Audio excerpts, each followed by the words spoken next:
My name is Richard Joseph. I was the baseball coach at UC. This is my brother Tony. Tony was a football player and a baseball player at UC. I had the privilege of working with Tom in baseball. When he got the ball and he took the mound, all of our players, and myself included, knew that we could beat anybody we played. He was the best pitcher on the field from either team. He could beat anybody from Siena to Lemoyne, Utica, you name all the good baseball teams, programs at that time.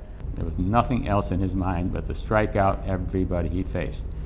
And occasionally he'd miss up a little bit and the ball get away from where he wanted it to go and somebody might get a base hit. And he wouldn't blow his stack, but you could see him getting a little tougher, and I didn't want to be the guy coming in to the plate next after that, because he saw nothing. It went right by him. So that's the kind of player he was.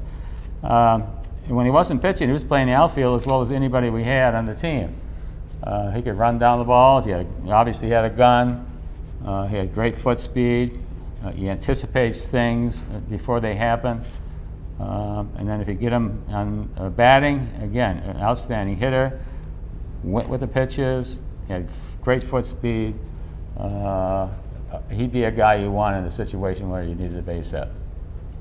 And so he had it all, and I think all of his teammates understood that and tried to emulate him as much as they can. They played harder when Tom was in the game than if he wasn't in the game. They just wanted to try to not match him as so much as to show that they really wanted him to win, and they were going to do all they can to help him win. I really paid attention to Utica College baseball, saw the games, read the scores, and looked at it. And when Rich told me and my brother John said, "Hey, you got to come see Feast when he pitches. Come and see Tommy when he pitches." I said, "This guy must be pretty good." So I went and I saw him, and it was amazing. And you can tell when someone's above the rest in terms of their ability to be able to do what Tom did. Just a few of his statistics, because they are impressive, and I know baseball is a statistic sport, but just take a look at this. First five, he had 7 victories his first 7 times out.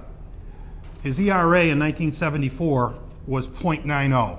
For those of you that aren't baseball fans, that's less than 1 run per 9 innings. His career was 1.50, which is amazing. His career record was 13-4. In addition to that, he had 12 strikeouts against Hobart, a great outing.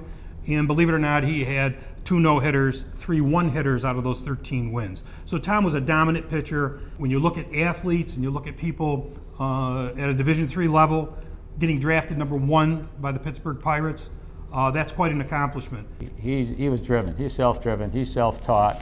You almost couldn't say too many things to him because he did so many things right. And even if it was only the way he thought that should be done, it turned out to be the proper way.